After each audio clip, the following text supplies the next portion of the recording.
Minsan sa sobrang passion natin na sumunod sila sa Lord, sa sobrang desire natin na magbago sila, hindi natin namamalayan, tayo mismo ang dahilan kung bakit sila lumalayo. May nabasa ako mga tol na ang pinamagatan niya ay nakarinig ka na ba ng ganito. Nabasa ko lang din mga tol ito sa Facebook, tapos isinulat ko siya dito sa notebook ko. So dahil nasira naman yung una kong cellphone, isinulat ko na lang siya dito para mababasa ko. Kasi itong ginagamit ko kapag may gusto akong i-save, tapos dito ko siya binabasa. So dahil nasira mga tol, sinulat ko na lang dito, at mukha naman din na makakatulong ito sa atin at mukha ding maganda. So ang makakaintindi lang nito mga tol ay mananampalataya. So kung ikaw ay mananampalataya, madali mo itong maiintindihan. Kaya tara, samahan nyo ako. Sabi dito sa title mga tol, nakarinig ka na ba ng ganito? Lagi kang may excuse kaya hindi ka nag-grow. Mas inuuna mo pa yung trabaho, family, travel kaysa kay Lord. Kung ayaw mo, wag na. Marami namang iba dyan.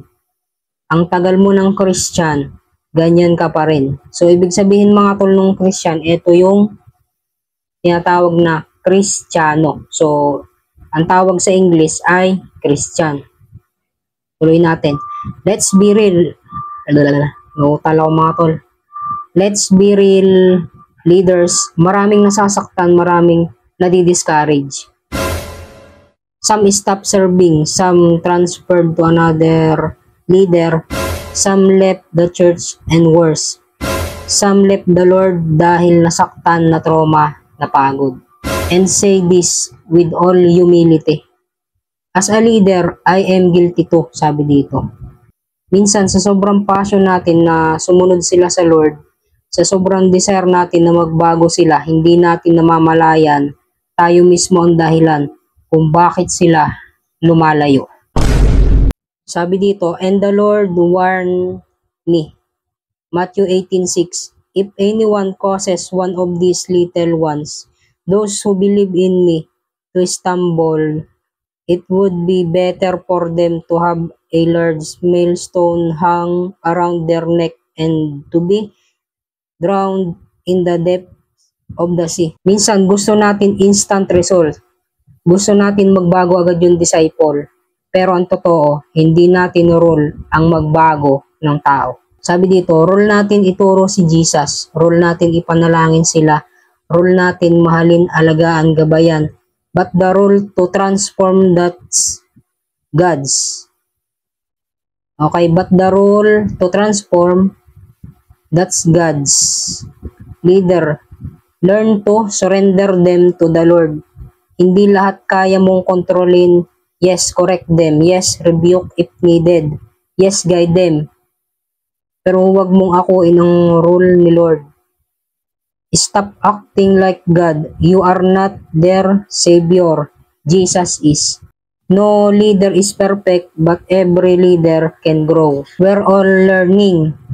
We're all being refined by the same grace we preach. So let's lead, not from pride, but from humility. Your leader isn't perfect, they're growing too.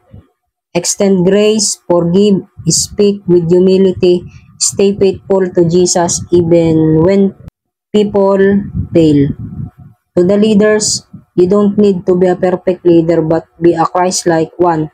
Let's build a culture where people are healed, not harmed, lifted, not labeled, restored, not rejected. Because at the end of the day, it's not about being right. It's about leading them to what's right with love and truth. Okay, ginawa ko tong video na to mga tol dahil mukha namang makakatulong sa atin at meron kapupulutan ng aral at isa pa, meron tayong matututunan. So, yun po. Salamat sa inyong pagsama and God bless.